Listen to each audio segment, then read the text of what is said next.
नमस्ते दोस्तों, कैसे हैं आप लोग। आज एक मित्र ने प्रश्न किया है। उन्होंने कहा है कि आपने कई बार बताया है कि विज्ञान भैरव तंत्र में भगवान शिव ने 112 ध्यान करने की विधियां बताई हैं। क्या आप उनमें से किसी ऐसी ध्यान विधि पर बात कर सकते हैं जिससे सीधा हमारा जो ध्यान है वो सीधा हमारे तीसरे नेत्र पर केंद्रित हो जाए। जी बिल्कुल। मैं आज आपको एक बहुत ही सरल पर एक बहुत ही, मैं कहूँगा, कारगर और कामयाब ध्यान विधि बता रहा हूँ। इसका नाम है उन्मनी मुद्रा। उन्मनी मुद्रा जो है, करने में ये बहुत आसान है। कहीं पर भी आप बैठकर ये कर सकते हैं, अपने घर में, ऑफिस में, जब भी आपके पास 5-7 मिनट हो। और आपने इसकी शुरुआत कैसे करनी है, आप शुरुआत कीजिए सिर्फ 2 मिनट या 3 मिनट से, और धीरे धीरे इसका समय बढ़ेगा। इसमें करना क्या है, अपनी पीठ को सीधी रखें, कंधे अपने ढीले छोड़ दें और अपनी दोनों आंखों को केंद्र जो है यहाँ पर लेके आना है, अपने तीसरे नेत्र के ऊपर। और ये कैसे होगा, जब आप अपना केंद्र यहाँ पर लेके आने की कोशिश करेंगे तो ये जो आपके आईब्रोज है, इसका जो वी बनता है, जब आप उधर ऊपर देखेंगे तो जो वी बनेगा, आपने उस वी को देखना है सिर्फ। तो आप इसे पहले 1 मिनट, 2 मिनट, 3 मिनट करिए और फिर धीरे धीरे इसका टाइम बढ़ा दीजिए। और आपको ये करने से पहले ही एक चीज़ बता देता हूँ, जब आप करोगे तो पहले 1 मिनट, 2 मिनट या 3 मिनट जब आप करोगे तो पहले थोड़ी देर आपकी आँख से शायद पानी बहेगा। मतलब वो हर किसी की आँख से बहता है, आँख से पानी, तो उसमें कोई टेंशन लेने की बात नहीं है। उससे क्या होगा कि आपकी आँख को एक नमी मिलेगी और आपकी आँख धीरे धीरे तैयार हो जाएगी। और जब आपकी आँख धीरे धीरे तैयार हो जाएगी फिर आप आराम से ध्यान में बैठ सकते हैं। तो आपने करना क्या, अपनी पीठ सीधी कर लो, कंधे अपने ढीले छोड़ दो, अपने हाथों को ऐसे रख लीजिए या ऐसे रख लीजिए अपनी गोद में, जैसे भी आपको कंफर्टेबल रहे। और जैसे मैंने बताया कि अपने अपने आईब्रोज के वी को देखना है आपने, ठीक है। अभी मैं आपको थोड़ा देर करके दिखाता हूँ। हम 1 मिनट, 2 मिनट कुछ करेंगे और उसके बाद अपनी आँख को थोड़ी देर बंद रखेंगे। फिर आप इसे अपने घर में एक बार ट्राई कीजिएगा और धीरे धीरे आप इसका समय बढ़ा सकते हैं, ठीक है। अभी मैं आपको करके दिखाता हूँ। बहुत ही सरल है पर बहुत ही कामयाब है।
अब देखिए, जैसे मैंने अभी किया, शायद 1-2 मिनट के लिए मैंने किया होगा अभी करने के लिए, आपको दिखाने के लिए।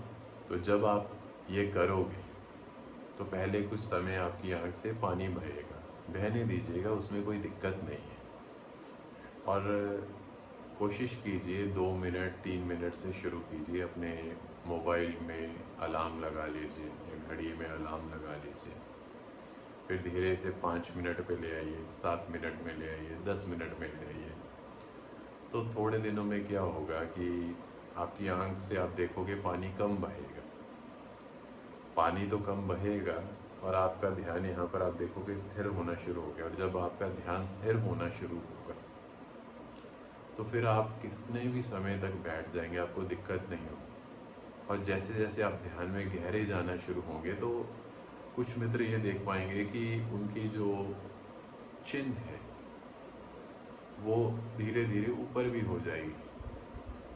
और जब ऊपर हो जाए तो उसमें कोई प्रॉब्लम नहीं है। जब ऐसे, क्योंकि होगा क्या, जैसे ही हमारी चिन ऊपर होती है, हमारी जो पीठ जो है वो बिल्कुल सीधी होती है। उसके बाद जैसे हमारी चिन भी उसके साथ अलाइन कर लेगी, एकदम इसके साथ ही हो जाएगी। और जैसे ही वो इसके साथ अलाइन होगी, आपका ध्यान और गहरा हो जाएगा। और जैसे ही आपका ध्यान और गहरा होगा, आपकी आँख तो ऊपर ही चढ़ी रहेगी, आपकी आँख तो वहीं रहेगी, पर आपकी गर्दन थोड़ी ऐसी हो जाएगी। तो फिर आपका समय धीरे धीरे बढ़ना शुरू हो जाएगा। और कुछ समय बाद आप महसूस कर पाएंगे कि कुछ मित्रों को यहाँ पर ऐसे महसूस होगा कि जैसे जलन हो रही है, या यहाँ पर ऐसे लगेगा कोई कीड़ा चल रहा है। बात यह है, जब आपकी तीसरे नेत्र के ऊपर यहाँ पर जोर आना शुरू होता है तो कुछ मित्रों को यहाँ ये भी हो सकता है, शायद यहाँ लगेगा दर्द हो रही है। तो उस चीज़ में किसी भी को भी घबराने की ज़रूरत नहीं है, आप आराम से कीजिए। वो कुछ दिनों में चीज़ें सेटल हो जाती हैं। और जैसे हम देखते हैं कि कई बार हम यहाँ पे तिलक भी लगाते हैं, आपने मेरे पहले कुछ वीडियोस में देखा हो, मैंने भी कई बार तिलक लगाया। वो तब होता है कि जब यहाँ पर गर्माइश बहुत ज़्यादा हो जाए। क्यों? क्योंकि जो आँखें हैं, खास करके जो तीसरा नेत्र है, इसे हम अग्नि के साथ जोड़ के चलते हैं। तो अक्सर आपने देखा होगा कि आपने बहुत सारे भगवान के या गुरुओं के, संतों के चित्र देखे हैं, जिस पर आप देख पाओगे कि उनका जो रंग है पूरा ग्रे या लाइट ब्लू दिखाते हैं। असल में वो दिखाते हैं कि उन्होंने अपने पूरे शरीर पर राख लगा रखी है। जैसे भगवान शिव थे, या बहुत सारी तस्वीरों में राम या कृष्णा जी जो हैं उनको ग्रे या ब्लू दिखाया गया है, या फिर गुरु गोरखनाथ जी या और कई बड़े साधु संतों को। तो उसका सिर्फ मतलब ये था कि जैसे जैसे उनका ध्यान गहरा हुआ तो उनके अंदर जितनी भी वासनाएं थी वो सब तीसरा नेत्र जागृत होने से वो भस्म हो गई, राख हो गई। और जैसे ही वो राख हुई तो वो इस जगत के हर तरीके के बंधनों से मुक्त हुए। तो ये नहीं था कि उनके शरीर का कोई रंग बदल गया, शरीर का रंग तो वही था जो उन्हें कुदरत ने दिया था। पर जो पूरे शरीर पर भस्म लगाई दिखती है आपको, तो उसका असल में मतलब ये है। पर आज के समय में आपको कई साधु संत ऐसे दिख जाएंगे जिन्होंने अपने शरीर के ऊपर भस्म लगा रखी। मैं ये कहूँगा कि वो उसका गहरा जो मतलब था वो उसे चूक गए। वो अग्नि जो यहाँ पर जागृत होती है, उससे जो आपकी वासनाएं भस्म होती हैं, वो जो राग उसकी है, वो नहीं कि जो आपने शरीर पर लगा ली। तो आप इसे धीरे धीरे करना शुरू कीजिए। और अगर आपको कुछ भी लगे, कोई भी प्रश्न आपका हो, तो आप मेरे से पूछ सकते हैं। बस इतना ही मैं आपको कहकर इजाज़त चाहता हूँ। नमस्कार।